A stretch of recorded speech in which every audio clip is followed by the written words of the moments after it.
Hello, everybody. Welcome back again to the Planet Film Network. I am one of your hosts, Sean Monk. And I'm your other host, TJ Cornwell. And tonight, we're going to be talking about a few things. We're going to be talking about, obviously, the writer's strike that just started today. We're going to be talking about Barry, the newest episode of Barry that just came out Sunday. Yep. Some other stories. One that I don't know if Sean's seen it, but I want to get his opinion on. And we're also going to be talking about Star Wars Jedi Survivor, game that came out last week. I have not finished it.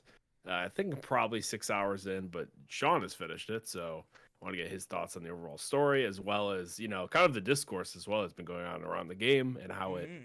was released in the state that it's in. Um, or wasn't for that matter. It's been patched, I believe, a few times since the release. But Mm-hmm. before we get into all that, let's start with what we've been watching lately. Let's go Sean, do you for want it. to go first on this? Yeah, sure.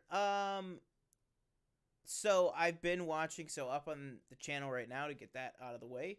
I do have my review up of the latest episode of Succession. Only 4 episodes left until the series finale, and is ramping up to insane levels that I didn't even know how or that it could go that high. I've also been watching. I watched an episode. I watched a lot of weird stuff today. I watched Mm-hmm. the first episode, or most of the first episode of that new show on HBO, The White House Plumbers, which is about, Oh, is that out? yep. So it's about Howard Hunt and a bunch of the other people implicated and found guilty of the Watergate scandal and everything like that, and the break-in of the Watergate Hotel. And it's got Justin Theroux and Woody Harrelson as the Mhm. two leads, and it was pretty fun. I mean, it was definitely a more. I'm somebody I Watergate, and we've talked about before Watergate and investigative journalism and everything like that. Like that's a Mhm. huge uh get for me. Like I'll almost always watch something if it's in that genre. And so for me, because I really like looking into Watergate and stuff, I feel like it does handle it a little I don't know, a little less like deftly than I think Mhm. some other things, if that makes any sense. Like it's definitely treated more so as like a joke.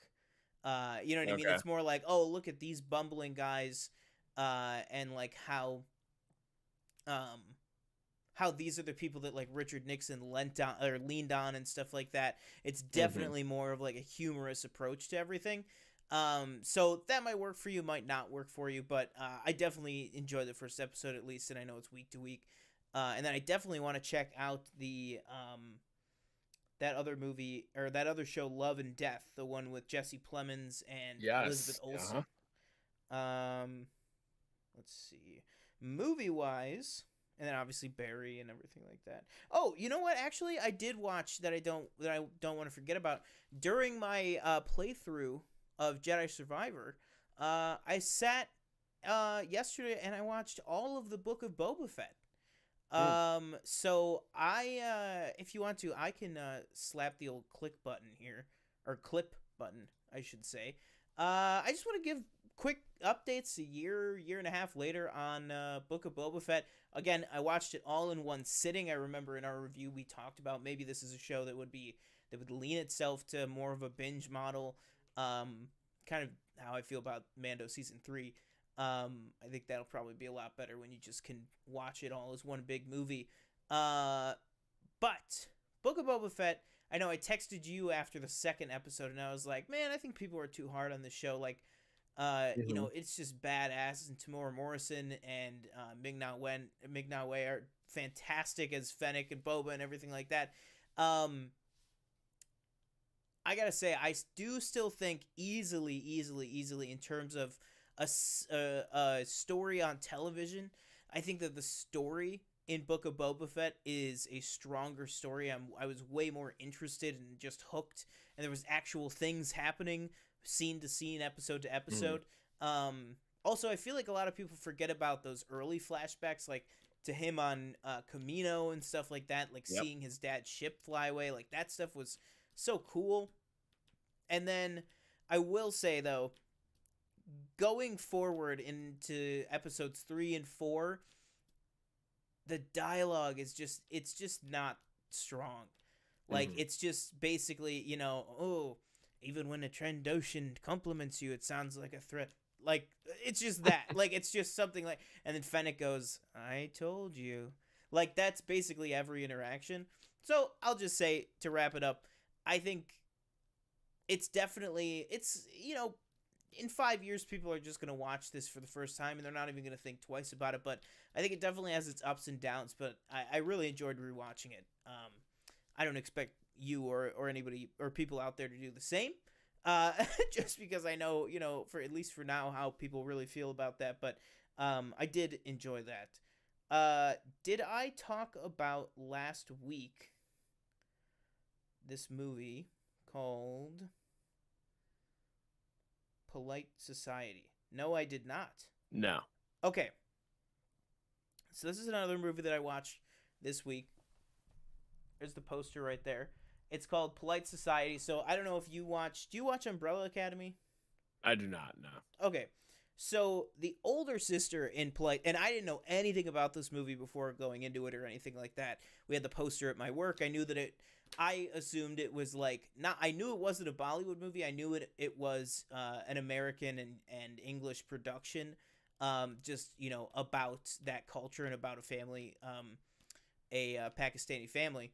Hmm. Um, but I watched it, and the older sister is from Umbrella Academy, is why I said that. I watched it, and I thought it was great. It's very. I don't want to give stuff away because they just threw everything but the kitchen sink into this movie, meaning there is sci-fi stuff, horror stuff, tons of action, tons and tons of action. Um, a lot of interesting references and movie shout outs and call outs and stuff like that, both in the cinematography and the action choreography and stuff like that, as well as some of the plot, which I won't give away. But it is just one of those movies that is just one of these low budget movies that I know nobody is going to go see. It's not going to make any money, but Hmm. I had a really really good time with it, and I really liked the lead girl in it, who played Rhea in the movie. I thought she was really great. I like the older sister who I like from Umbrella Academy. And then it kind of reminded me, obviously not just the cultural stuff, but just kind of the character type or the archetype of their parents reminded me a lot of Kamala Khan's parents. And it Hmm. just that whole movie just kind of had that vibe. But if instead of being a superhero, she wanted to be a stunt woman, and it was like rated R, like that. And then there's, like I said too, there's a villain, there's this whole over the top plot and everything like that that just had me kind of swept up away in it. And it's like 90 minutes, but it was really really good, and I really really enjoyed my time seeing that. Then obviously we watched a movie together that we will talk about soon. But yeah, I think that's everything. I mean, I've just been really playing a lot of video games, and one in particular that we will Hmm. talk about a little bit later. But yeah, so not much for watching this week. But what about you? Yeah, first before I go, do you want to just bring your mic up just a like a little bit? Like physically? Just like I've heard you're a little quiet on that Oh, front, so maybe you're gained or something. I'm just gonna raise mine just a tad as well, or my output volume at least. All right, so I haven't watched much. I've been playing a decent amount of video games as well as you. So TV, I don't think I've really watched anything really. I watched Barry, obviously. mm-hmm. Ted Lasso after last week's episode. Um, Have you checked out Shrinking at all? no, oh, I know what I checked out. Love and Death. I checked out episode Oh, one of there you that. go. It was good. I never seen. I don't know if you saw Candy on Hulu. I did With I not. believe it was Jessica Biel. Yeah, Um, I did know that I it's didn't the watch that. same kind of covering, but I Right. had not It's seen it. kind of it's the same story, obviously. Mm-hmm. So I don't have anything to compare it to. But Jesse Plemons, I thought Elizabeth Olsen have done a great job so far in the first episode. Uh, they released I think 3 episodes this weekend, and Yeah. then they're coming out weekly after that. But so far I liked it. You know, I watched it late at night, so I started the second episode, but I haven't like gone back to it. Hmm. But it's not a show. I'll probably just watch it at my own pace. I'm not rushing back to turn on To get HBO to every watch single it. one. But now that you said the White House Plumbers is out too, I wanted to catch that. But that looked Hmm. like it was weekly as well. So Yeah. hopefully I Yeah. can find Only some one time out for for that one so far. that. But other than the movie that we're just going to talk about real quick, I watched Danielle and I watched Scream 6 last night. Oh, okay. Finally. Um, That's the one you know, that just came out, that just came right? out. Yeah. It was pretty good. Hmm. You know, I didn't love it as much as I feel like everybody loved it when it came out. I feel like everybody was like, "Oh, this is maybe like, you know, one of the best ones." That's what I felt like everybody was saying. Maybe I'm wrong. But you know, I thought it was fine. It was definitely more brutal. Hmm. At one point, you've probably seen the shot of them like it was probably one of the images released when they're like in the like Convenience store. convenience store. Yeah, where he's got a He's got like shotgun. he's got a Yeah. shotgun. Yeah. He's like blowing people away. For the It's longest very time, that was the only image released of the movie. right. Was Yeah. him with a shotgun, and people were not. People were like, "Not my It's go fizzy." it's way more brutal than other Scream films, I Okay. thought. Especially just kills. Maybe not just like uh you know, like he's still got the knife and everything, but it's like Hmm. we're stabbing people 20 times. Mm. And we're really, you know, we're really going through it. So there's that, and then there was some like I don't know, there were some things that happened where I was like, well, how did that happen? Mm. Like there's a few times where he just kind of like or sorry, uh they just kind of show up. It's like, well, Oh, how do they get there? How do they get like no inside? You know? explanation. Yeah, kind of like it's like, you know, we're in an apartment and it's like he just is like there already. And it's like, well, wait a minute. How did he get in there? Um and I say they just because, you know, there's multiple, we'll just say Yeah, spoiler, there's multiple. multiple leads. Um Now, but would you yeah, describe this as the No Way Home of the Scream franchise? I would not, no. Okay. I would not. They What do did you name think about drop the Sydney. New York setting? I thought that was cool. I changed my letterbox poster to like the Scream like holding the knife over the Hmm. like the city, which I think was really Oh cool. yeah, like the billboard Um, one. yeah. And they name drop Sydney, and that's something that me and Daniel agree we don't really like. Where it's like, where I think Courtney Cox's character is like, oh, you know, like Sydney got her happy ending or something at the end of the last one, and Hmm. I was like, we were like, why would you like?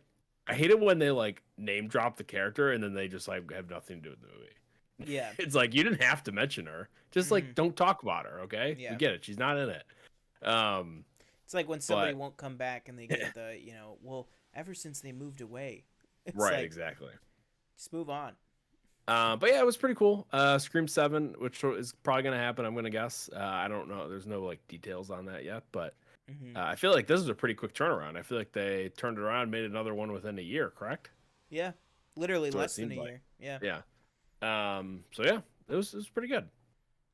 Damn. All right. I still gotta check it out. I still gotta check it out. I'm behind the eight ball for sure A lot of these on the movies that Scream I've been missing franchise. are coming to streaming. So Hmm. like Air, I think comes out on May 12th on Prime, Yeah. which I haven't seen yet. And then like Dungeon and Dragons is streaming on digital. Hmm. So I probably won't buy that, but as soon as I can rent it, I probably will watch it. Yeah. Yeah. Yeah. All right. So let's move on to a movie that we both watched this weekend, which was a very, very cool time, cool thing, which is coming back into theaters on its 40th anniversary. Star Wars Episode 6 Return of the Jedi. So TJ and I both went and saw this at our local RPX theater, which we could talk a little bit about how we felt about the RPX too, but that it's basically if IMAX is what in an ideal world the perfect visuals on the movie. RPX is that, for sound. It's like a different version of Hmm. like Dolby Atmos. It's just got a lot of bass and a lot of volume and everything like that. But just jumping right into it, we've talked about on this channel before. TJ has a anxiety inducing, just crippling fear Crippling. I don't know of about that. the Emperor, of I Sheev like Palpatine to himself. actually maybe break that down a little bit more. Go I for wouldn't it. say cripple. I would say fear of Palpatine in specific moments. Mm-hmm. So actually, I'm realized I'm fine. Like throughout that entire movie, I was fine, except for when he is shocking Luke to death. That scared me. Yeah. And then the other one is Revenge of the Sith, is when he's Spoiler. shocking Mace Windu. That also scares me. But Mm-hmm. those are the only times really that he's scary to me. Every other So does like game Dooku or scare you when he does the lightning? no, he's not scary. He just he just He's sticks not. his hand out. It's like and Yeah. that's it. But those are the only two times. Plus, it's just like the makeup and prosthetics that they used back then makes it even more creepy. I feel like Yeah. maybe It was that's just so me. like it seemed like maybe it was just because I'm seeing it so big for the first time. Right.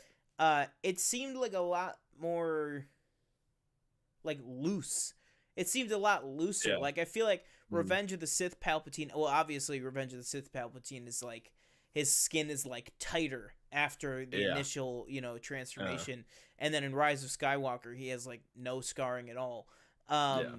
But I Oh don't yeah. And know. Rise of Skywalker. Forgot Yeah, about that. I feel like his four. I always maybe it's just because Revenge of the Sith is like so ingrained in my brain too. Hmm. But I always just imagined his forehead ridges would be more visible in Yeah. Jedi, and Yeah. it's not really. It's all No, chin. it's It's not. all Yeah. chin. Uh-huh. But so you felt good about it this time. You powered through it. Yeah, it was okay. I mean, we also sat we weren't like the farthest away Third from the row. screen, so I kind of had to Yeah, deal with it. You yeah, know, that's true. it's not like it was an No, empty no theater where I hiding. could like hide my face without shame. Yeah, well, let's talk about that too. I mean, oh my god, it's freaking ring light. I'll never live it down. Maybe it's just the 8 o'clock hour. That's just when I Yeah. am absolutely the most exhausted of the week. Um, let's talk about that. So, absolutely packed theater. Again, like I said, it was an RPX house, so it was bigger sound. Has the butt kicker seats, as they call it, which basically just has a like a vibration box in the seat Hmm. essentially that goes with the volume of the movie. How did you feel about the RPX, about it being sold out, about the crowd interaction? I know there was a round of applause when it ended in our theater. Hmm. But yeah, how'd you feel about seeing a Star Wars movie in theaters for the first time in 4 long years? Yeah, it was a really cool experience, especially one that came out, when I would have never been able, obviously, to Yeah. see it in theaters. That was really cool. RPX, I told you I'd seen RPX. We saw Top Gun Maverick, Danielle and I in RPX. Pretty disappointed, being honest, that first time. Didn't really, I didn't really feel like it really added anything. Um, and like I told you, there was a bunch of people talking during that movie as well, so Mm-hmm. that kind of maybe soured it a little bit more. But for Return of the Jedi, I actually felt it a little bit more. There were some times where I was like, "This is like really loud," and again, maybe we're sitting close, and that has something to do Yeah. with it. I think the whole kind of butt kicking type. I think I just kind of tuned that out. Like Yeah. I notice it sometimes, but most of the time I'm like, "Oh, my chair's vibrating." Okay. Mm-hmm. So and I don't know how it compares to like a Dolby, just because we don't have one around here to go Yeah. to. But every time I for some reason, and this is nothing against the brand, but when I think Dolby, I think more kind of upscaled probably, and when I think Mm-hmm. RPX, I think of like Dolby's like little brother that like wants to be Dolby. 100%. It's like how I feel about like the what's it called? Like there's the 4DX and then there's like D box. Hmm. Like there, I think the flicks that we have around here, or one of the Yeah. Gibsons that we have around here, has like the D box auditorium. Hmm. Um, that's how I feel about that too. And then or like Screen X to IMAX, like kind of doing Right. different things, but just it's not the dream is if we had a film IMAX with Dolby, but I Hmm. don't even know if that exists in the entire world. But um, yeah, I mean, I just for me, I thought it was awesome. I mean, uh, I've now seen. Actually, I would assume maybe the same for you, but um, I think now the only Star Wars movies that I have not seen in theaters is 4, 5, and 1. I Um, mean, I never saw 1, 2, or 3. I've never seen oh, the damn. only Star Wars movies I've seen Just the are recent ones? Force Awakens on, yeah, Mm-hmm. and Return of the Damn. Yeah, Jedi. I really loved it. I got to be honest. Mhm. I was a little disappointed. I feel like our crowd was a little more like docile, a little more like laid back Yeah. Mhm. than, like a No Way Home of like, yeah, like Oh yeah. not that I wanted to be soups, up in the auditorium there, but I did love that there was a huge round of applause at the end of the movie. That was awesome. And then I think probably I don't know about you, but I think maybe the most audible moment that I remember was, and I was like, all right, what's gonna happen when this scene happens? Is when Vader does the no, like there was like chuckling throughout the auditorium that you could hear, Yeah. and I was like, but yeah, I mean, I thought it was awesome to see just a movie in a packed theater like that again, and to have it be Return of the Jedi on the 40th anniversary. I thought it was awesome because, like I said, it's maybe this isn't true, but I feel Mhm. like at least since the new movies have come out, not counting when it was only one of six, it's probably the movie I go back to maybe the least. Yeah. From the original trilogy for sure. But yeah, so just to kind of have it all refreshed in my mind, and not only refreshed, but just like boom, like in the like I told you when we were waiting in the concession line beforehand, like I just can't wait to see like the space battle of Endor, and like it did not disappoint. Like the pilots and Mhm. Lando, and he's like, we gotta give Han more time. Like that I was like, oh my god, like what is gonna happen? Even though I've seen the movie, multiple times before. I just really really loved it. So I mean, and luckily it's not a Fathom event. It's not a one time thing. Go to your local movie theater. Most likely they're playing Return of the Jedi. It's just straight up a 1 week theatrical release. So it's out there. It's in a lot of theaters out there. So if you have it around you, it's playing for at least 2 more nights. Go check it out. But yeah, Return of the Jedi holds up. Definitely holds up. Mhm. All right. Do you want to talk a little? Well, I think two things we can get caught up on our joint thoughts here. You want to talk a little Barry, or do you want to talk a little Ted Lasso? Uh, let's talk Barry, just because Barry's more fresh in my mind, and Yeah. I don't even remember what happened on last It's week's always the Ted curse of Lasso. Ted Lasso because it literally airs while we're doing the Yeah. show, so it's literally almost fully a week old. But so let's talk Barry. Like you said, a little more top of mind. Came out on Sunday. I just watched it yesterday on Monday. Um, what'd you think? First of all, Thought it more was. specifically, sorry, I know we didn't No, get a you're good. chance to talk about the premiere, but I would Mhm. say for you, for me, for a couple of my friends that watch Barry, and for a lot of people, I feel like it kind of started off a little slow. Mhm. And now, so kind of coming off of those first two episodes that were a little slower, um, Just got how 3 have you episodes felt left. about? Yeah, how do you feel about this? These last few episodes, and more specifically this one that just aired. Yeah, I think it kind of, like you said, had a slow start, but it's been kind of gearing up week after week.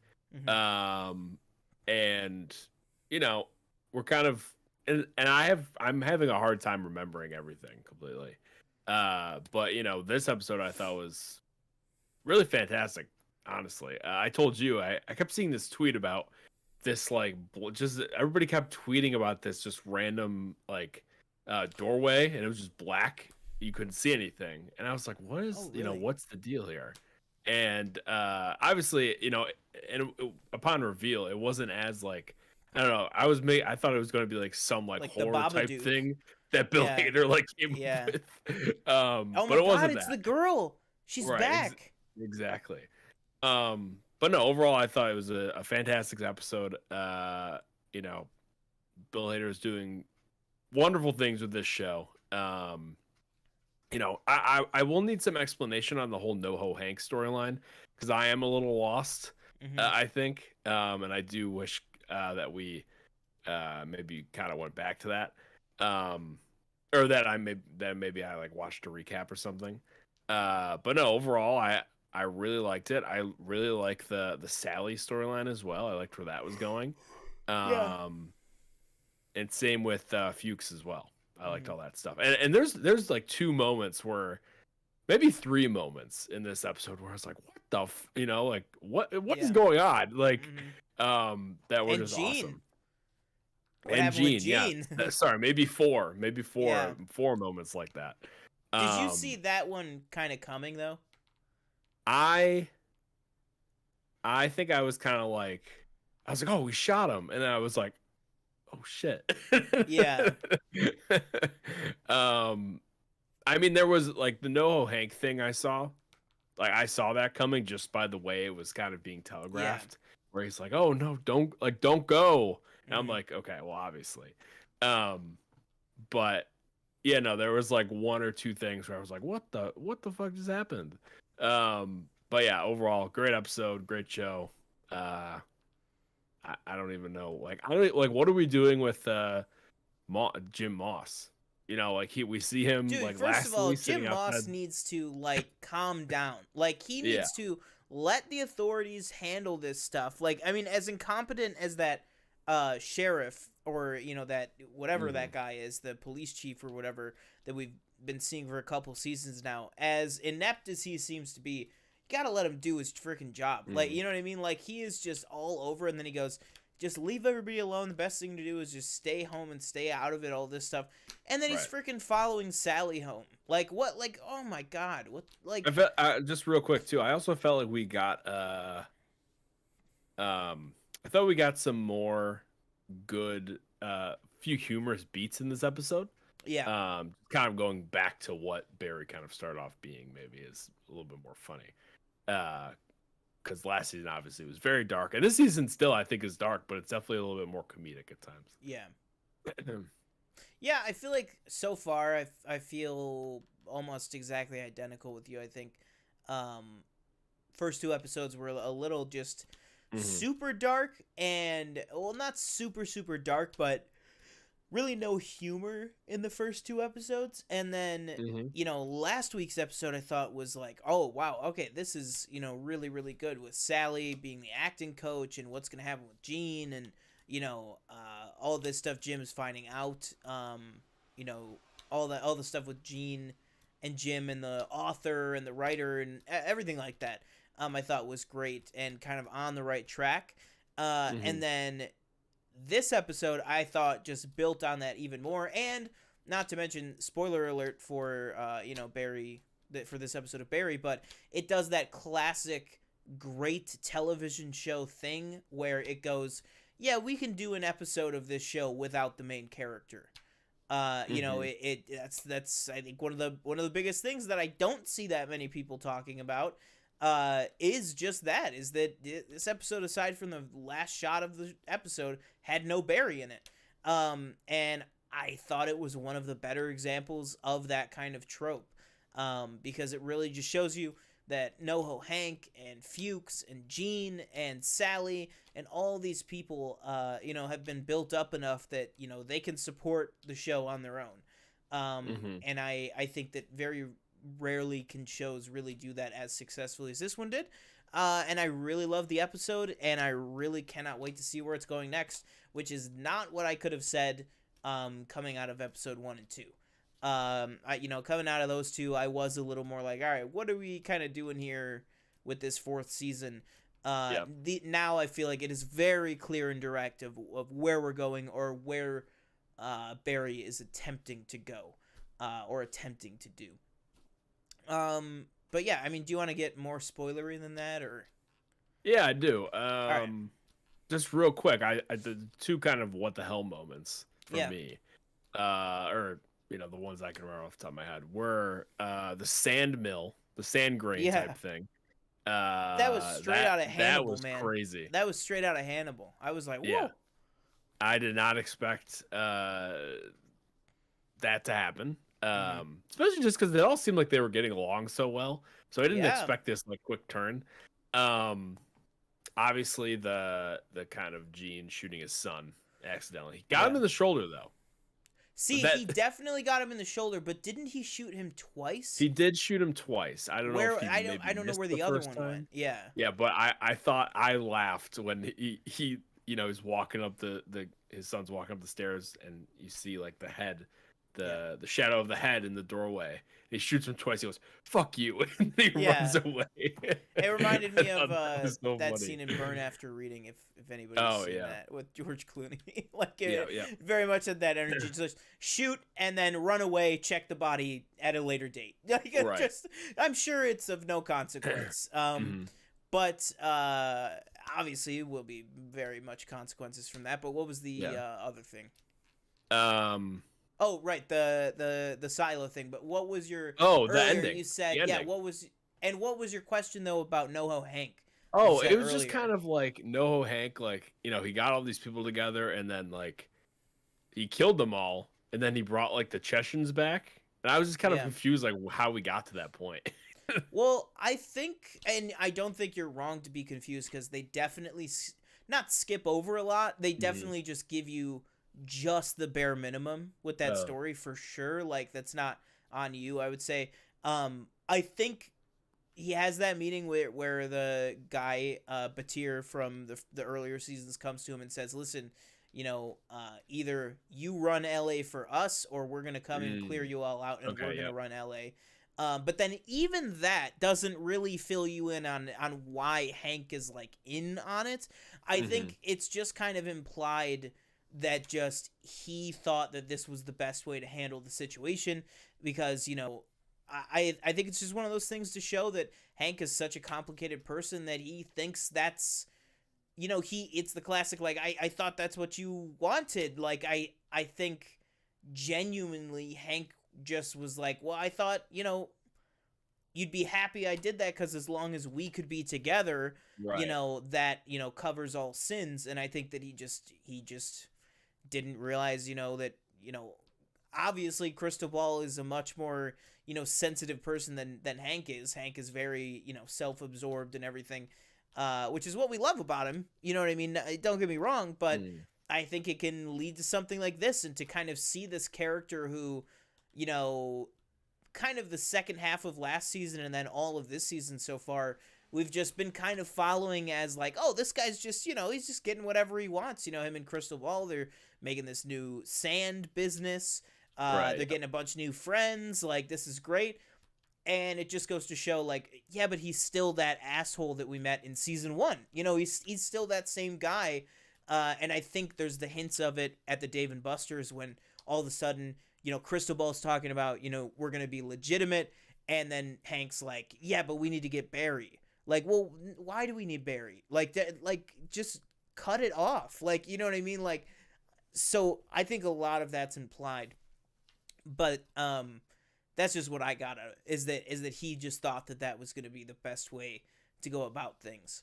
And I Mhm. mean, in his defense, they did say, we're either gonna, you're either gonna be taken off the table or you're gonna do this one option. And if this one option doesn't work Right. out, too bad, so sad. But yeah, the ending. What the hell?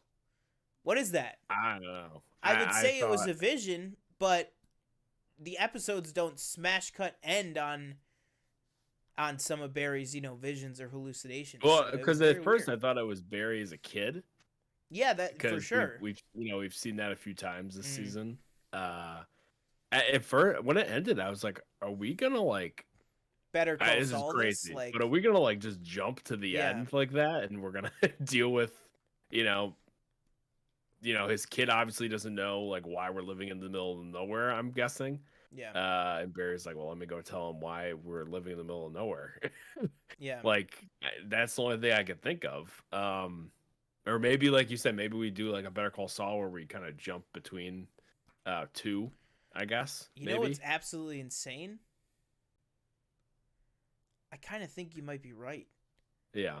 Right? Like I kind of feel like maybe that's before I was just like, what the hell was that ending? Like what like how are they going to explain that away? Hmm. Maybe they don't. Maybe that literally is what it is and we will pop back to see how they got there and what's going on with Yeah. Gene and everything. But I mean, I know I said it as a joke, but I mean, would it be beyond this show for one day literally that little ninja girl to like come and find Barry? You know what I mean? Like the girl Hmm. from the earlier seasons that like climbed the roof and stuff. Hmm. Climb the roof. You don't remember that?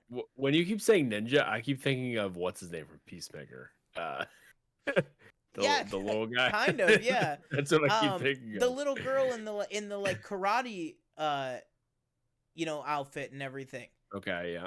And she was like this I'll keep like that. crazy ferocious like just like a Barry little girl Uh-huh. or girl ninja or whatever. Like she Oh, chases yep. Barry that Uh-huh. entire Yeah, yeah, yeah. episode. Like Oh yeah. Oh like yeah. would Uh-huh. it be Yep. crazy if or someone from his past? I mean, I don't know, Mm-hmm. maybe Gene's grandson.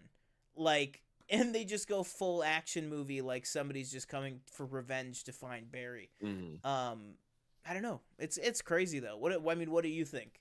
And what is Sally doing? I mean, is That's she what. just That's the other repeating the thing I wanted pattern to. of staying with her abuser, or is she literally just like losing her mind? Yeah, that's the other thing I wanted to just touch on real quick. Other than like what you were saying, like I Mm, think again maybe we'll find out next episode. I think we're gonna start jumping between maybe, or we just skip everything mm-hmm. and just go That to would the be end. I think that'd be crazy. very bold move. Yeah. Uh, and I don't know completely if I'd be on board with it just because Mm, there's so many things unanswered currently. yeah. Um, but yeah, Sally, I just I'm under she's confusing to me just because like she Mm-hmm. was kind of given this opportunity at the end of this episode to like Yeah. restart her jumpstart her career back up again and everything. But I just don't think I don't think that's how she wants to be seen, Yeah. as like this like acting coach who, Mm. we see it at the filming of whatever movie that was clearly supposed to be I like some believe sort it's of called superhero Mega movie. Girls.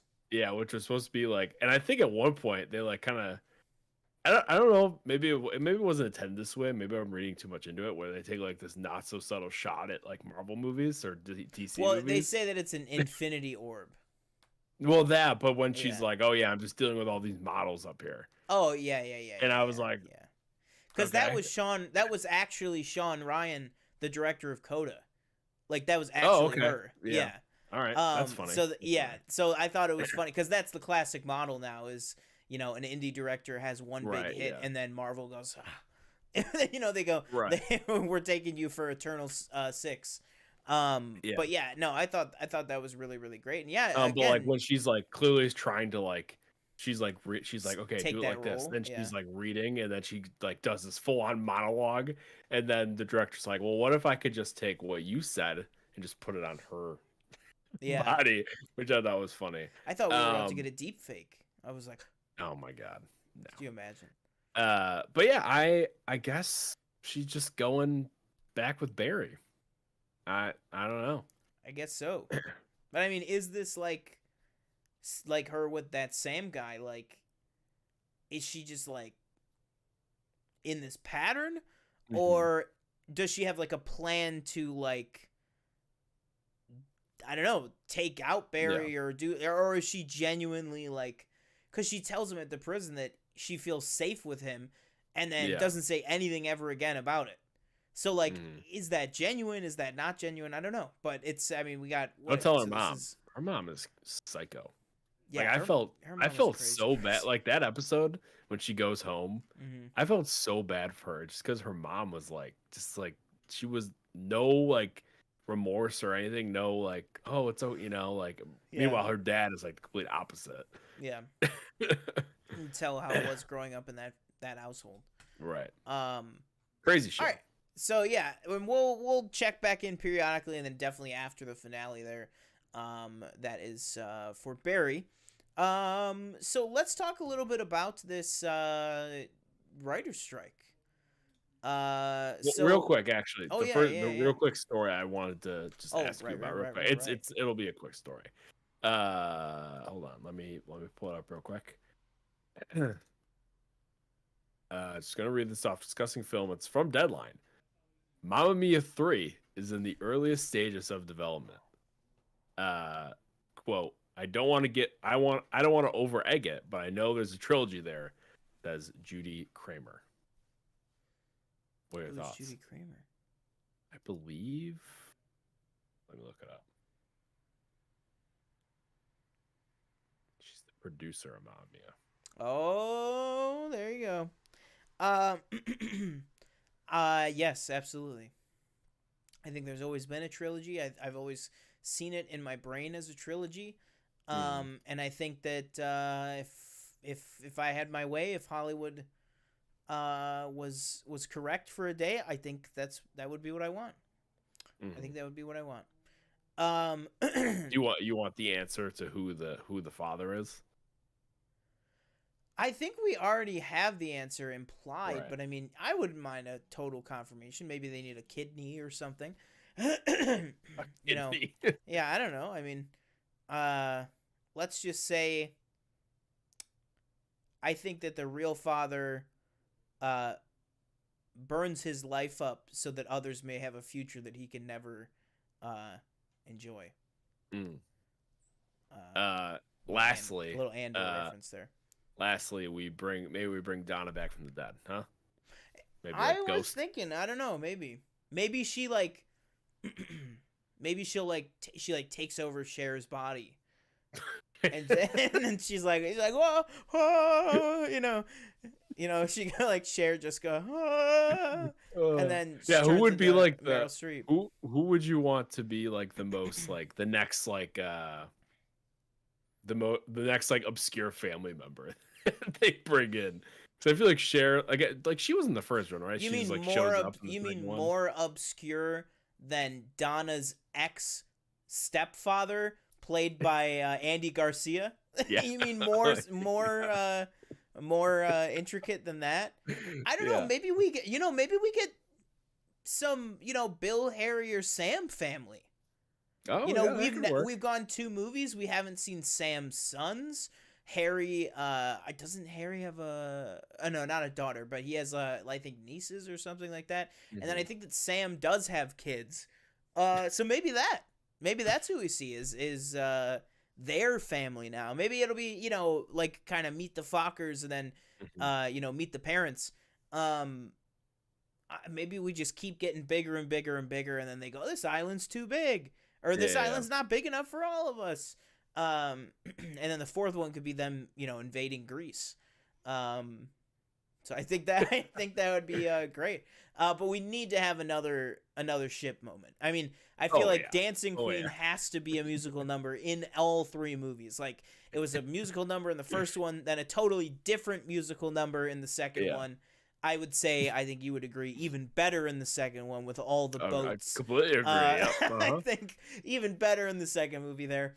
So you definitely have to have Dancing Queen back and everything like that. But yeah, if I'm being honest, where I would like to see it maybe branch out is I would like to see the big extended family. Give me, Uh, if she's gonna have three dads, they have their families Bring the whole too. family. Yeah, yeah. Exactly. Uh-huh. That's what I'm saying. I think I genuinely would think that would be interesting. Oh my god! And you could have the Skarsgårds play his sons.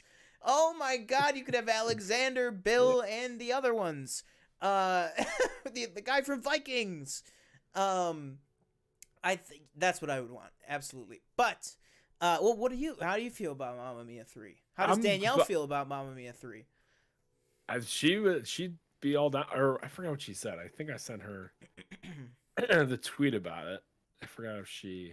While he's looking that up, I just want to give quick shout out. The reason that I don't know this and everything is from Thursday night when Jedi Survivor info started coming out. I uninstalled all social media and I have not been on any social media besides, like Snapchat, um, in like almost a week, and I gotta recommend it. I have no idea what's going on. I haven't seen a discussing film tweet in almost Mhm. a week. So, a small story that we, aren't going to make a big topic here because it is just a rumor, like that Margot Robbie is apparently now on the short list for Sue Storm. Like, I had no Mhm. idea about that until I pulled up YouTube today and saw a YouTube thumbnail about it. Like, normally that I would pop up and I would get MCU Direct, discussing film, everything. And I gotta say, the unplug has been very healthy. But what Couldn't has find it. I Danielle couldn't said? find what she Oh, said. okay, fair enough. But I mean, I know she loved uh, it. yeah, of course. Yeah, But I'm with you on everything. Bring the whole extended family. Bring the Skarsgårds. I'm sure Pierce Brosnan has a few kids that could come into the movie. I don't know if they're absolutely. actors. Oh my God, make Uh, them the kids from Mrs. Doubtfire. Oh, you could really just make all this a connected cinematic universe. I mean, come on. I and mean, just come end on. it with that third movie. And then I would Yes, love to see my God, her name's escaping me. Meryl Streep, No, not Meryl Streep. I mean, I'd love to see Meryl Streep again, but Lily James. Lily I would, James, yeah, yeah, love to I see would Lily like to James see again. some young Donna. Yeah, maybe this movie now could be the true 50-50. Because like the Mhm. second movie is way more leaning towards the flashbacks and everything. Um, but yeah, I would like to see some way to incorporate her there. Because yeah, I think she was a great younger addition. All right. So next up, I mean, what are your thoughts? I mean, what do you have any thoughts at all on this? On Margot Robbie potentially being Sue I Storm? think it's an interesting. I think it is an interesting idea. Um, I would be surprised if she did both Marvel and DC. I feel like, Mm-hmm. because I feel like she maybe is somebody who like wants to do like like a Robert Pattinson or anybody else who like likes to do those indie movies, and then sometimes will do like a franchise like Robert Pattinson obviously did Twilight, that was earlier in his career. Now he's doing Batman. Mm-hmm. But I would be really surprised if she did like I'm assuming she's staying as Harley Quinn. I don't know if that was confirmed. Yeah, the only thing that She would was make in sense Suicide to me, Squad, so yeah, the only thing that would make sense to me here is if she was done with Harley Quinn. right. Is if that was the case, then okay, it's still I don't find it likely, but if Mhm. that was the case, then okay, I could see that happening. Um, just because she fits that bill. But honestly, do I think is Margot Robbie an immensely talented actress who is blonde, and looks like Sue Storm can Yeah. look? Yes, I do. I also think that there's other people that I would want to see in that role first, and that's not to say I don't love Margot Robbie and I wouldn't be happy with that casting. I just think my personal choice is Jodie Comer, who I know Mhm. was rumored to have been the top choice by the studio. Not like Adam Driver being rumored that he was actually offered the role of Reed Richards. People have Mhm. just said that Jodie Comer was the top choice or one of the top choices.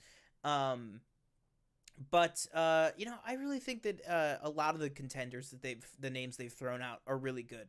Amanda Seyfried has been thrown out, Mila Kunis, Vanessa Kirby. I think all of them would Mila Kunis do a is a thing. fantastic job. What did you say? You did you see that? What? Those rumors? I don't know if they were jokes or if they were like serious rumors that Mila Kunis that Mila Kunis was Playing the there was thing? talks of something like that. I don't know if that Oh my was god. like The that only might have thing been I a know joke of that went way over my head. I know on Uh Hot Mic, I think it might have been because the only thing I know on Hot Mic, I think Jeff Snyder was just making a joke where he yeah. said if they were going to do a female thing, or maybe that there are rumors that the thing might be female. I I think think maybe that there are rumors of that. people are Um, on Twitter are really running with the thing that she what is in wow. All consideration right. May for the I mean I thing. haven't been So on Twitter in like a week, so yeah. I mean maybe there you go. Michelle in chat says I'm still pulling for Emily Blunt to be Sue Storm. I I again I don't think it's happening. I don't think it's happening, but I also don't think that there is any reason that Krasinski not being Reed Richards means that um she couldn't be Sue Storm. You know what I mean? Like I think that Mhm. she could still definitely play it. Although I will say I do think that Emily Blunt is probably at this point a little older than what they're looking for. Not that I think there's a huge age difference, or maybe even if there is an age difference between Emily Blunt and Margot Robbie, I just think that Emily Blunt is playing much more kind of serious, mature, like older Sicario type roles. Mhm. And Margot Robbie is absolutely an Oscar nominated actress and everything like that, and doing incredible work outside of superhero stuff. But, I just feel like she kind of has that more exuberant, younger, vibe that they're going for. When I think about Sue Storm, and maybe it's, or when I think about, not Sue Storm, Emily Blunt, and maybe it's just because I know she is married to John Krasinski. I just feel like that's more of a 40-year-old Reed and Sue, and I feel like they're definitely going for more of like a 30-year-old Reed and Sue. Mhm. And so that's kind of where I'm at with that. But one more bit of news that I wanted to get your thoughts on that they did mention. Actually, not news. I will say straight up, not news, but just a possibility, rumor, whatever you want to call it, uh, about WB's first choice for Superman potentially being Harris Dickinson.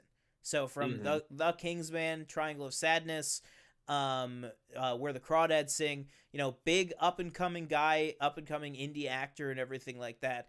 Not a huge guy, like he's not physically, built or huge or anything like that, but you could put on muscle, you could change everything like that. But what are your thoughts on Harris Dickinson potentially being Warner Brothers' top choice for that role?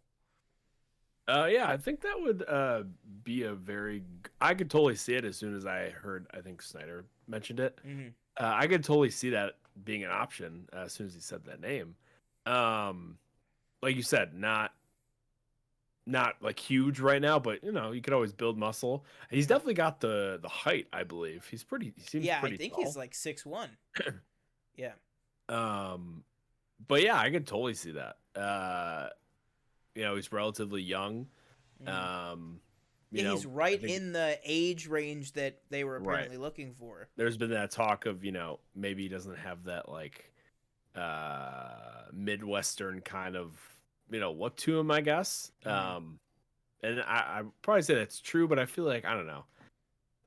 To me, when I look at Henry Cavill, I feel like he doesn't have that look to me either. But yeah, Yeah, he played exactly. Superman. And also Harris Dickinson was in Where the Crawdads Sing, so Hmm. he played a Georgia boy, not that long ago. So I think anybody can really fit any bill.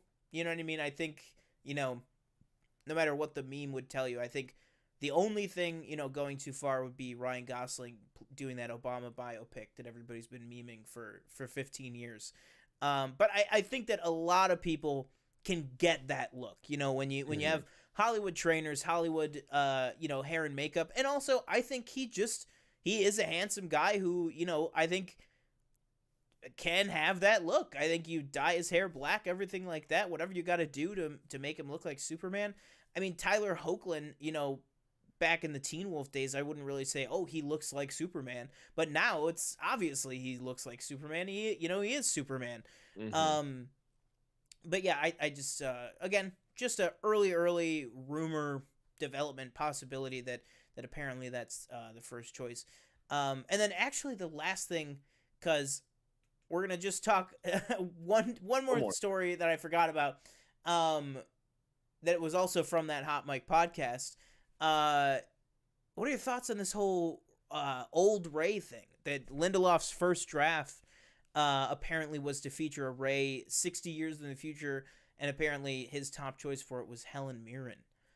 Would you have wanted that? Are you happier with what we're getting? What do you think? I I don't even know. Like when I first heard that, I was kind of like, okay, I don't know. I wasn't Helen. I really like Helen Mirren as an actress. I didn't really, she was fine in Shazam. Just thinking of like what I've seen her in most recently. Mm-hmm. Um, but honestly, if I were to I would want Daisy Ridley back. Yeah. Personally. Hell, if you're gonna use 20 million computers to make people young. Mm-hmm. Can we work out old age? You know what I mean? Make Daisy Ridley 80 if you want to. Mm-hmm. um, but yeah, I agree with you. I see a lot of people out there, or I've seen a lot of people out there are digging that idea. I've seen a lot of YouTube comments because YouTube's pretty much all I've been on. Talking about that on various shows and stuff that have talked about that story. Um, but I kind of agree with you. I don't really know how I would feel. It would kind of feel like, uh I don't know, I'm trying to think of an example of a replacement, but there's not really one. It would just kind of feel like when, for a long time the prequels were just like kind of not acknowledged. You know Mm-hmm. what I mean? I don't. I feel like that would be going backwards because I really hated that time. I mean, you remember? I mean, it wasn't that long ago. People would say. I remember seeing a tweet at Celebration 2017, I think, that was like, "Yep, Star Wars or yeah, 2017 was the first year that there was prequel stuff because that's when there was that big mural, that big like Mm-hmm. realistic mural that had Pierce Brosnan as Thrawn in the Rebels part, and everybody was like, "What does it mean?" Mm-hmm. But it was just like an artist. But yeah, I remember people saying at the 2015 celebration, where the first big Force Awakens celebration, everybody said there is nothing prequels. It is gone. Like it is only new stuff. It is BB-8, Kylo Ren, and the original trilogy, and like that was it. And I really don't, I really wouldn't like that because I think Daisy Ridley owned and inhabited that character, and I think to give it to somebody else, even for like a one off or something like that, which is really all it Mm-hmm. would be a one off. I mean, um, I think the direction they're going in now, for me at least, I think is a better direction. But yeah, all right. Next up, this writer's strike. So I don't want to go too big into it. I want to get your thoughts on it because it's still evolving. Today is the first official day. People were already forming on the picket lines yesterday, but today is the first official day. Talks broke down late last night, and they are officially, the WGA, the Writers Guild of America, is on strike. So there are various places you can go right now to donate to the Writers Guild of America, to donate goods and supplies and food and everything like that to the people on the picket line. And you might say, why is this important? Everything like that. I mean, people love their entertainment. For whatever it's worth, you can say like, oh, Hollywood people, you know, and yeah, I can get that for executives and the biggest of the big movie stars and everything. But these working actors, working writers, um, you know, basically anybody that's not Aaron Sorkin, but also kind of the point of this strike is even Aaron Sorkin. Mm-hmm.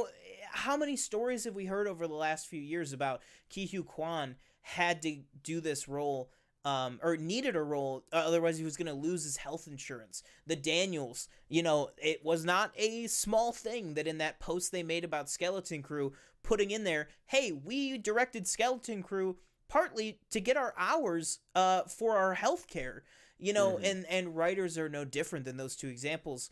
And so some of the things that they are wanting right now is a minimum 6 to 12 person writing staff per show, because obviously this is mainly about being overworked, underpaid, underappreciated basically in general. And again, talking about the impact that this can have, last time there was a big writer's strike like this was back in 2006 and 2007, which obviously led to things not having scripts, not being done, like Iron Man, parts of Iron Man.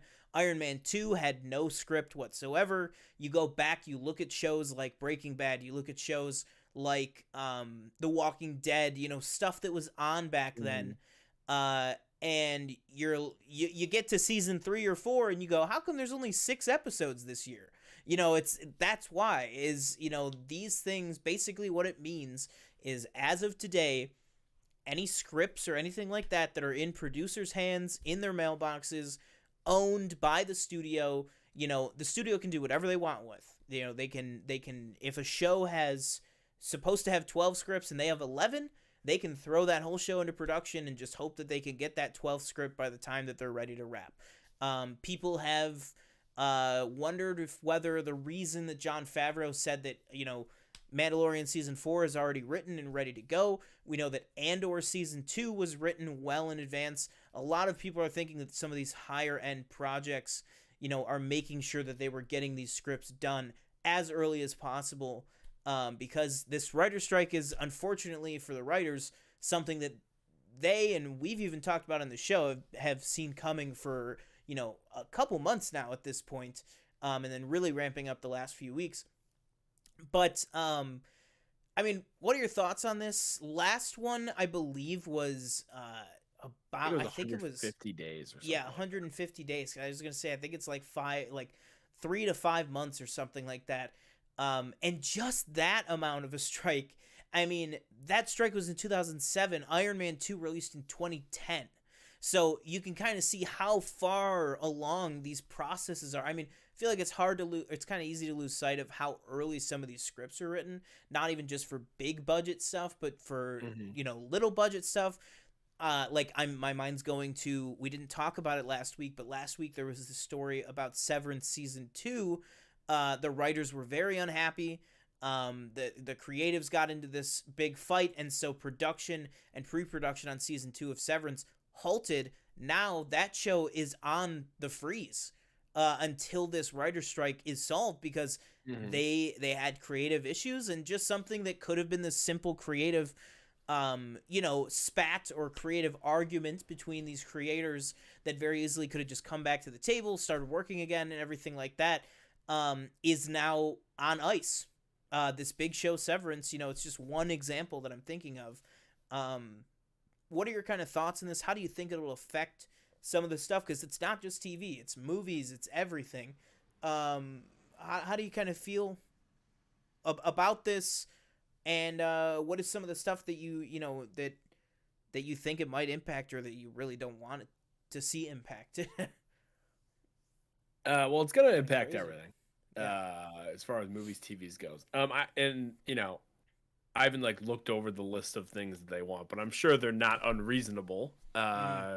Considerably, talking specifically about how much money that maybe these movies, TV shows bring in. Yeah. I can't imagine that they're being unreasonable, and everybody should be paid fairly and compensated for their work. Especially if it's a very successful show or movie. It's really not that hard, in my opinion. But we've seen a lot of the late night shows shutting down. Like Jimmy Fallon said their shows going down, Kimmel, etc.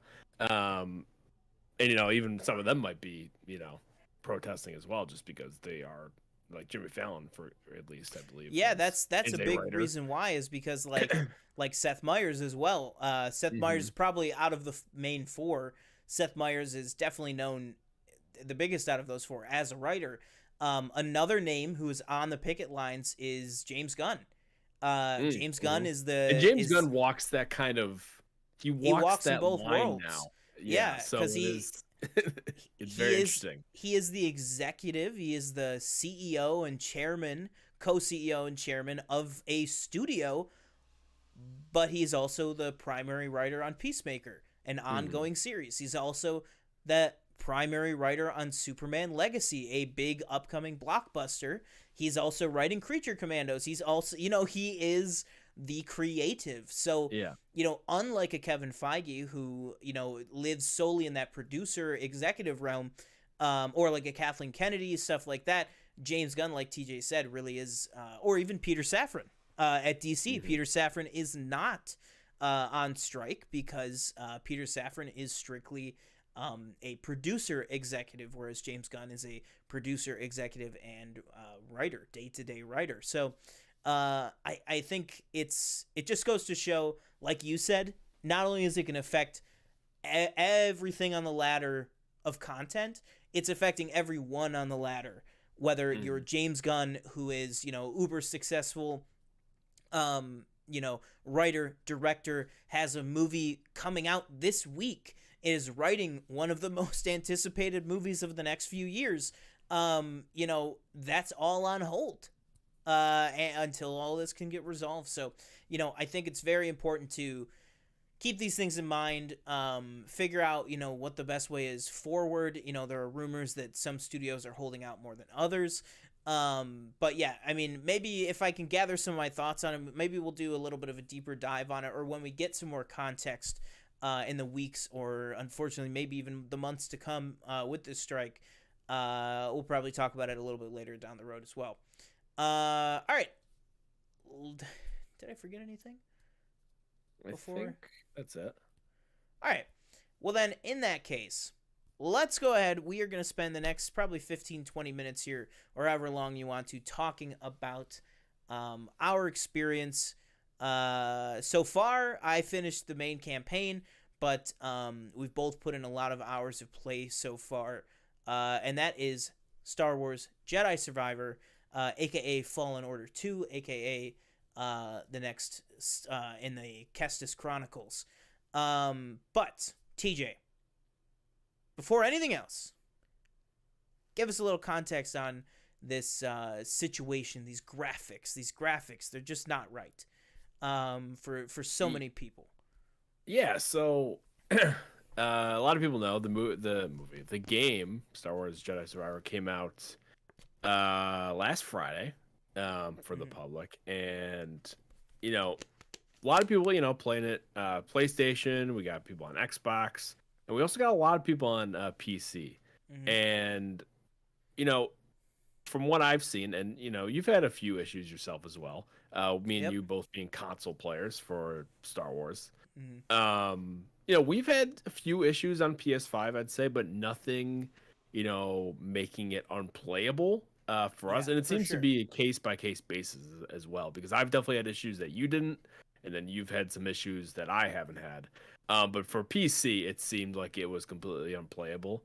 If you're watching the video, you can see Sean's poorly generated whatever monster that's supposed to be. Skryton, a Jedi Skryton. Yep. Okay. You can see there its arm is made of basically 4 triangles. And I was like, for the longest time, I was texting you and I was like, I'm not having any problems. And then I realized, it's because nothing is loading properly. That's why I was just either I was so far away from my TV, or it was just so late at night, because the first playthrough, I played from midnight to 7 a.m., which I should not have done. I'm still paying for it. But and then luckily, I just decided to bite the bullet when I went to work one day, and I texted you, and I was like, should I do this? And I did. I just fully, cleanly uninstalled the game, reinstalled it. And I'm happy to say, kind of the back 18 hours of my playthrough after the reinstall, no problems whatsoever. Everything loaded in perfectly. The animations, even some of the smaller things that I was telling you about, the respawn screen, it would, go kind of like that, rather than just this smooth animation. That was smooth. I texted you, I said respawns are not instant after the reinstall, other than loading up like a huge big boss battle that I'm in the middle of or something like that. Every respawn was instant and stuff, so I was really happy with that. But what were some of the specific issues that you were having, or that you just saw real in quick. your game? Oh yeah, sorry. Continuing on the whole PC thing. Absolutely. PC just basically came out. It seemed like it was unplayable. Whether it be frame rate, whether it be maybe hard crashing, freezing, etc. It seemed like it was unplayable, and I think maybe up to this point they just released a patch, I think yesterday, for PC, and then PS5, Xbox today, which I haven't looked into. I don't know if you've logged back on. Apparently PS5 I did not. and Xbox patches do very good job. I don't know about PC, but hopefully it helped fix some of those issues. But just for me, for personal issues I had been having with the game, very inconsistent frame rate. I started off in quality mode on PS5, and it was fine for the most part. It still dipped, and I think it's supposed to be about a 30 FPS for that. And it definitely dipped lower, specifically when I got to like the first boss fight, or the first like cutscene before the boss fight. I don't know what it was, but right after that, I started having issues. And then I would switch it to performance, which is supposed to take you to 60 FPS at the sacrifice of the the quality graphics and stuff like that. Hmm. And that was, I stopped playing that like pretty instantly. I was like, okay, I can't do this. Something I did figure out, which, I don't know about your TV. My TV has variable refresh rate. Um, so that actually helped a lot when I turned that on. Now, again, just because that worked for me doesn't mean, everybody's TV doesn't have that. Yeah. So if you didn't have it, you were kind of screwed with the up and down frame rate. Hmm. I never had any really, I don't think I ever had any crashes. Or anything really game breaking, honestly. I think the only thing for me was the frame rate. And apparently that is patched. Apparently it's way better now. I guess with performance you're getting pretty consistent 60 Hmm. with some That's dips great. still, but at this point, and it's one of those things where I don't buy a lot of games right currently. And you probably don't either, right? You're not playing that No, many games. yeah, the only thing I bought was this and Hogwarts Legacy, which are probably the Yeah. two closest together games I've gotten in like 2 Right. years. But when you expect, when you buy movies, when you buy games on next gen hardware, you Yeah. expect them to just kind of run well. Hmm. And when they go and release games that are clearly not completely optimized for the platform you're using, it really sucks. Especially Yeah. because game prices are rising. This was $70. You bought the deluxe, which was 90. Yeah. They're getting up there, and you Hmm. just want to be able to play the game like right at the bottom. Like even when you bought the game, you still had to download the 150 gig patch, Yeah. day one patch that came out. You Yeah. know, I'm gonna come on here in 2 weeks' time when I play Tears of the Kingdom, and if it runs like complete garbage, I will definitely say something because Hmm. Nintendo has been they're behind on their hardware, as everybody knows. Switch is definitely out of date. They need an upgrade, and we'll see how Tears of the Kingdom runs. I'm Hmm. assuming it's gonna run very poorly. Um, But they got the new but screen. they got they got the OLED screen. Yay. Hopefully there's an announcement for a new Switch at some point. I don't think that's gonna Or a happen, new but something. or a new something, yeah. Put But that Mario movie money to good use. My exactly. gosh. But I've had, that I think that was really my only, unless I'm forgetting something. I think that I was realized really, I I did know, forget. I did have those two crashes. right. I forgot, but that was literally like random. Like Hmm. I would be like Grease would be like, "All right, kid, come sit down," and then I would hit R3, and then it would crash, and then I would just pop immediately back in right where I was. So it was like Hmm. that happened twice in 29 hours of play. So I consider that almost negligible for Yeah. a There's game I been some know is like, having issues. some some things too where I feel like, uh again, but just one issue I'm thinking of, just like a restart I had to do was Hmm. again a frame rate thing where it's like they started really like it started becoming really framey, and I was like, I Okay. need to just restart the game. So Hmm. I had to like, close out, restart, etc. That seemed to fix it. And maybe just some like kind of pop in stuff like that. That kind of just again, it just bothers me because it's one of those things where it's like I really don't think this should be happening. Like we're Yeah, 2023, PS5 and Xbox especially it Series had X that have been out last for second 6 week delay. yeah almost 3 years. And I was of the mind like maybe you should have just delayed it another few weeks to try and iron out these bugs and stuff. Hmm. Obviously they didn't do that. Um, So I have a question for you then, because I thought about that too, and then I mhm, was like, um, so like let's say it got delayed another 3 weeks, right? Because mm, it came out on the twenty mhm, eighth. Obviously there were issues. They went crazy. I can't even imagine the crunch that people were doing these mhm. last couple days at respawn. Um, but more power to you. But you know, they got it ironed out, and now it's only been 4 days. I mean, 4 or 5 days later, things are looking. I would say 98%, ninety nine Mhm, percent. Perfectly good. Whereas maybe at launch, maybe an 80 or an 85%, which is not good, like you said, for a day one game of this magnitude. But also, is it that kind of thing of where, are they going? And I'm asking you because I really just don't know how some of these launches go and stuff. And I know, you definitely are a bigger, gamer, or at least knowledgeable about it than I am. Like, is it just one of those things where they kind of go, we got to put it out just to see what's wrong with it? You know what I mean? Like, we Yeah. got to get the law of large numbers. Is it one of those things that, like, would 2 extra weeks have helped, or do they have to get it in the hands of the people to really, Right. find out what needs to be fixed? I think for what I understand is, most of the time it's you get a game to a certain state where it's Yeah. like, okay, we can, let's just release it now. There's nothing that's gonna break your console or anything. Yeah. Like, let's just release it, and then we can, we'll patch it in the next, week or few days, whatever. Hmm. But again, it's part of another thing that's kind of releasing it. Now another game that came out today called Redfall was this, Xbox first party game. Supposed to be a really big game, and it had bugs, but it was also just apparently it's just not a very good Is game. that the vampire one? Yes. Dude, I remember when we streamed. What was that? The last EA or something? Yeah, it was something. I was like, oh, look at this Yeah. game, Redfall. I completely forgot about that. Same Yeah. with Deathloop. Although I did play Yeah. Deathloop, that was fun. Yeah.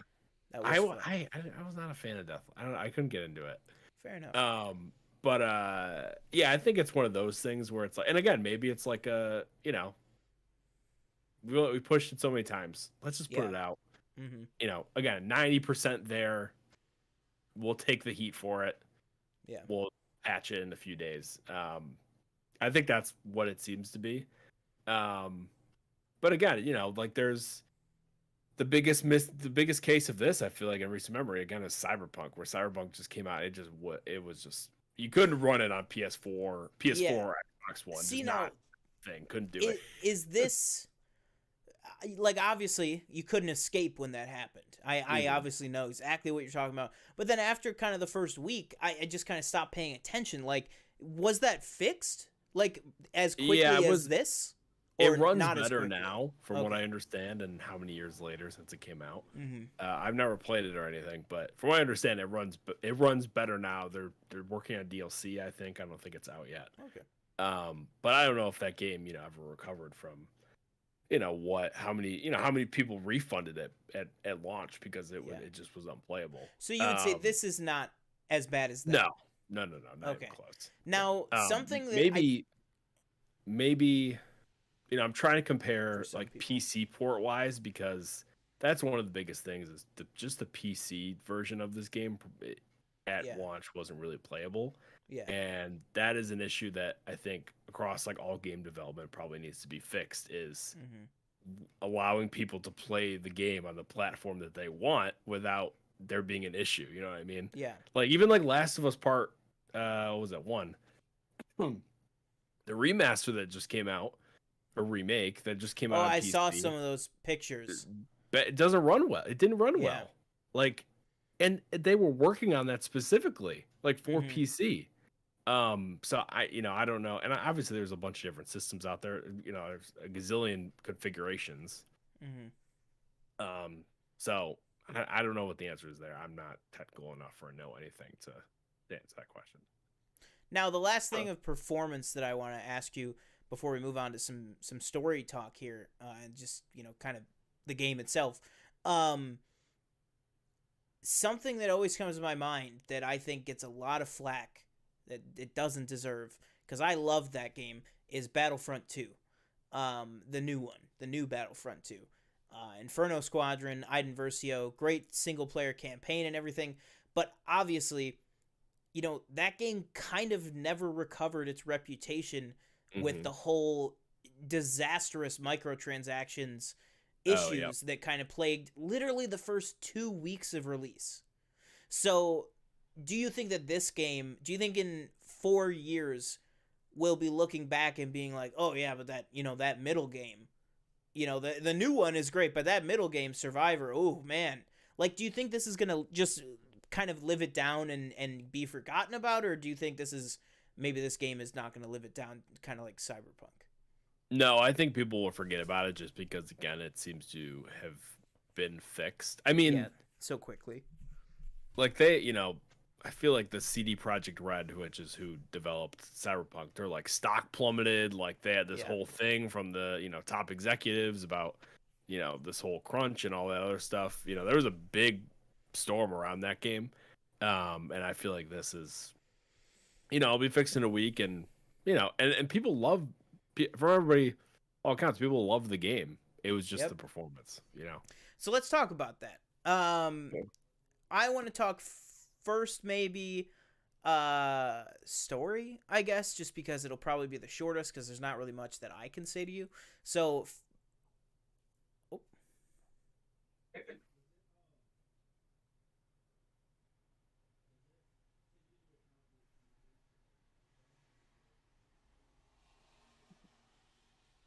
uh-oh.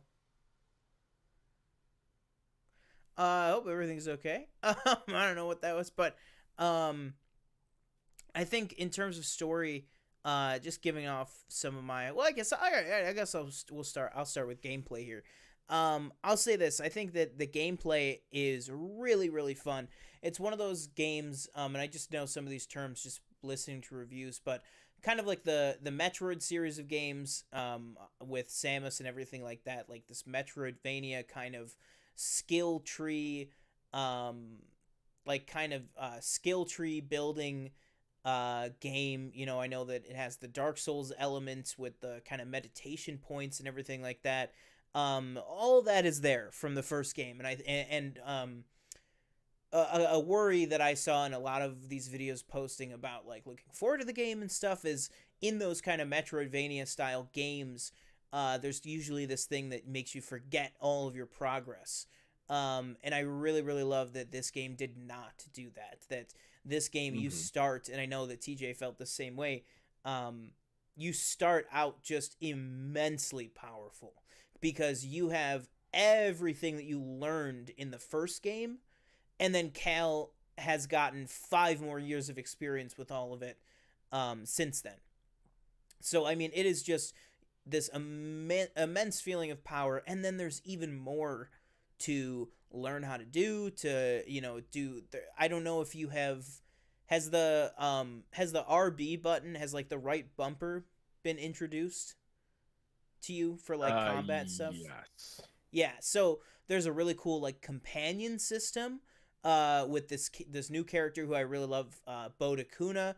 I really like him as a new member of the kind of Mantis crew, and then obviously Marin back from the first game. And then also Grease and Seer are also back from the first game. They have a part to play in this as well.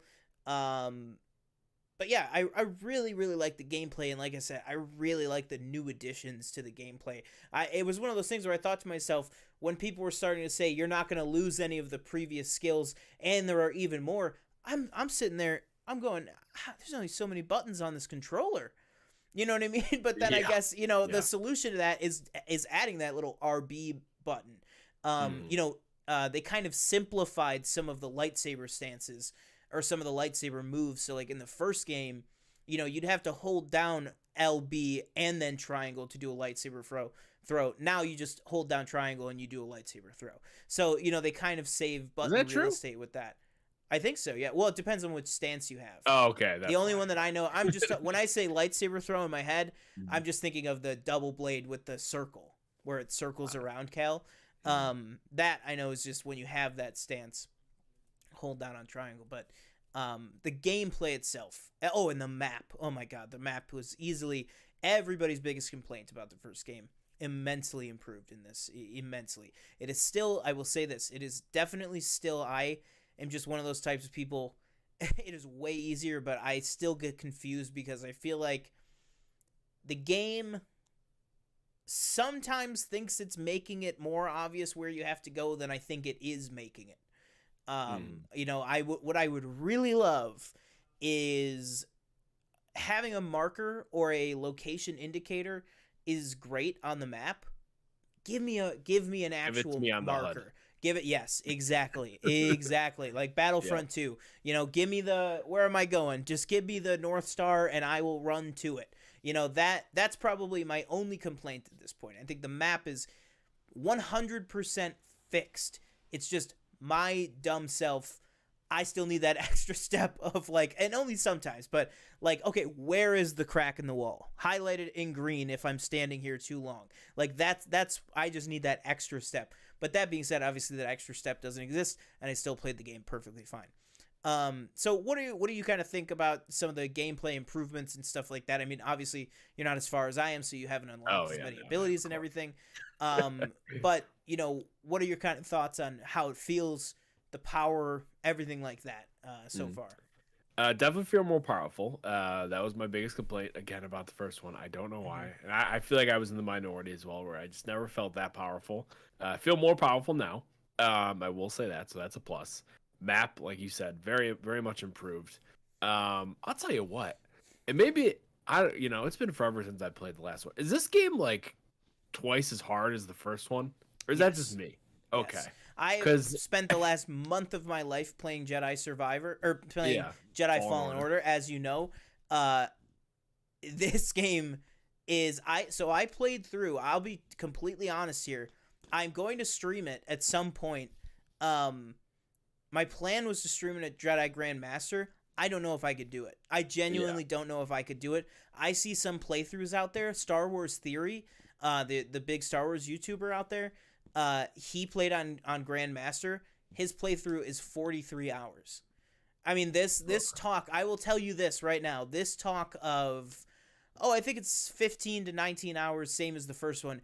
It is Right. longer than the first one. It is definitely longer than the first one, and is Mhm. definitely harder than the first one. That is for sure. So what I was Yeah. saying, I started on Jedi Knight. Sorry, I started on Jedi Master because that's one. Okay. Jedi Knight's the one that's like they're all even in the middle. So I went one up from that. At a certain point in the game, I dropped down. I went to Jedi Knight. So I played the rest of it through Jedi Knight because there was just this one boss that I just could not beat. I just could Mhm. not beat. Ask me who it is when you finish the game, or when you think you got to it. But I literally, it was the first time in a long time that I went to myself. It's not like, oh man, I gotta drop down. It was, I can't play the rest of the game because I Mm. just can't get through this. And Mhm. I had gotten all the stims that I could get up to that point, like everything like that. It was just so challenging. Um, but yeah, what are keep going. Sorry, Yeah, yeah, no. it's definitely harder. I like all the abilities too. Probably my Mhm. least used one currently is and it probably shouldn't be. I've only used it a handful of times. Is the like kind of when you get them on your side, kind of, and they'll attack the enemies for you. Oh, like Um, the mind trick. yeah, yeah, I should probably Yeah. use that definitely more. Hmm. And there's been a few bosses that I faced so far. Actually, I think I've only faced two, like two Hmm. main ones. Well, let's First one, shift over because yeah. I think the if anyone in chat right now doesn't want Jedi Survivor spoilers, but I think with we have an intimate live stream here going right now. But if you don't want Jedi Survivor, we're probably going to be only live for another couple minutes here. So if you don't want any spoilers at all for even just the first couple hours of the game that TJ's done, just tune out now. But where are you at in the story? So I'm currently on Jeddah, right? Mm-hmm. Correct. And I just met up with I forget her name. The Seer? contact. Was she in the last one? Who? Yeah. The first girl you meet, like after you like traverse, you're on Jeddah, and it's like the first girl you meet. Oh, Marin? Yeah, was she in the last one? Yeah, she's the Night Sister. I don't remember. Yeah, she's the Okay. Night Sister. She was but yeah, very different The look in last this game though. Right, okay. Maybe Yeah. that's what it is. Everybody wanted them I'm that to far. end up together. Yeah, so I beat the ninth sister, I believe it was, correct? Hmm. And then I beat like the first kind of what's his name? Main guy. Um Oh, I the can't his back to name tank? is Yeah. What's his Yeah, name? Dagon. Dagon. Dagon. Yeah, I beat Yeah. him the first time. Yeah. And the ninth sister was like pretty easy. Not easy, but like I didn't find it that difficult. And then Mhm. when I got to Dagon, I was like, this seems like, and I'm playing on Jedi Knight, so I'm playing everything's in the middle. Mhm. Uh, I was like, I died like 3 times probably, and I was Yeah. like, come on, like, and my It's biggest hard. thing is, and I don't know what it is. Like when I parry. I will go into the training, I'll parry, I'll do it fine. I'll be fine. I'll be like, okay, got it. But anytime I'm like in game and I try to parry, I like mess it up. Yeah. And it's one of those like especially Dagon. And I played like I'm not a big Souls person. Mm-hmm. I did play a little bit of Elden Ring, very little, maybe like 3-4 hours. So I have like a little bit of experience with the whole parrying mechanic and everything. But like I just feel like every single time like Dagon would do like those 4 like attacks in a row, and I'd like try to time it each time, but like he'd get me with like the third one, and I'd be thrown off, and then he'd like attack me or whatever. Uh, I don't know. It just like it's more difficult than I thought. Especially like, and uh I've done 2 of the like fractured, whatever they're called, like the tears and the forest or Okay, whatever it's called. first of all, am I just like You an know what I'm talking idiot? about? Yeah, am I just like an idiot or what? I went and I like tuned into Star Wars Explained, Yeah. because I could not watch any of his streams because I didn't want spoilers. But then as soon as I got ahead of him, I started playing the game and watching his stream, but because he was like a few hours behind me, he was doing all these little fractures and times and these Yeah. challenges. I've I only didn't done see 2. I didn't see any of them in the entire playthrough. Yeah. I don't know if I'm just like not looking around, and like I feel like after a certain point, I will say after like the first 10 hours of the game, I never saw another chest the entire time. Wow. All I saw was chests. I looked and I found stims and stuff. All I found were chests that I couldn't open yet. That was like, oh, we can't get that one I yet. found a lot of those. Yeah, I Yeah. found a lot of those, and maybe that's just what it is. Maybe it's just that simple. Is that there's at a certain point, a lot of them turn into that. But then as soon as I finished the campaign, and the Mantis went back to Kobo and everything, I was like seeing all these doors all of a sudden, and I was opening them, and then there was chests in there, and I'm like, where were these the whole time? Maybe I just was so laser focused on getting the story done. I just really need to go back through and replay it. Another thing that I would say I wish this game had, that maybe in the third game, maybe they could add in, is the ability to just go in and replay a mission. You know what I mean? The fact that, you finish the game and then it goes, all right, you've unlocked New Game Plus, but then it gets rid of all your new abilities. You know what I mean? Like you can't get through doorways and stuff. Like you have to re-earn everything. Wait, I what? wish That's not how that works. not the like the story ones. So like remember in the first game when you go to New Game Plus and like you didn't have force push or pull, like when you go into New Game Plus, like for example those green like ray shields, you get a ability to like go through them like Ratchet and Clank style. Like that's gone if you start with the New Game Plus, when you start over fresh from Coruscant and stuff. Yeah. Although I will say the New Game Plus abilities are way cooler this time. And also a shout out for anybody watching and for you, do not ignore your perk system. Don't ignore the shops. I wish that I had spent more time paying attention to that, because there's a perk that I could have had. Well, I'll tell you right now what it is if you already have it. There is a perk that takes up 2, I think. Okay, there's a perk that takes up 3 slots, but it is literally just It's the XP one. Yeah, it's the XP one, and I just think to myself, I don't have enough slots. Yeah, I got rid of the other 2 and just did that one, because you earn ever since I put it on there, you earn XP so fast that I'm like, everything else makes up for it, because you can just go in the skill tree and upgrade so much. Also, I don't know if you saw, but at any point you can go in and you can reset the skill tree so that you can do all new paths and stuff. And I love that, because like for a while I was going with the double blade and the dual blade, and then I decided halfway through the game I wanted to really challenge myself. So when I reinstalled it, I reset the skill points, and I played the entire rest of the game. I mained the crossguard saber, like the Kylo Ren. Oh my god, that thing is magic. Like that blade is so. I haven't played it at all today. Today's the first day that I've gone this late in the day without playing Survivor at all. And I will be playing it immediately after this. Like I'm excited to like use the crossguard again. Like it is so. It just feels like, it just feels heavy, and like they really nailed the physics on it. But Anything you want to touch on the game before we wrap up here, where you're at this stage of the game Um, here? no, I'm having a good time. Again, I think it's hard. Hmm. Well, where do you think And this is I do going? like Where do you think the I story might be I have going? no idea because right now I'm just kind of like, Yeah, you're still kind of what are we in its doing? setup. Yeah. Was I correct in saying when I heard on a review that it's like they said at about halfway point you're like, oh, okay, this is what we're doing, or is that not true? Let's just say this. That at some point it And like kind of clicks where it's like, okay, got yeah, it. yes, I was gonna say something more cryptic than needed to be. Mhm. Yes, I would agree Okay. with that. I would agree with that. And how and I'm not saying this because I don't like it or anything, but how far do you think I am from that point? Would you say, So especially you if I just got just met Seer on Jeddah? yeah, like yeah. Well, it took me a while to like find out where I had to go because Oh, by it the way, though, if you're at that point, the homie Eno Cordova is still alive. The guy from BD's original master. The old guy? This, I don't know this if I guy, he's was got no there idea. The bald, no, that's when he goes to Jeddah.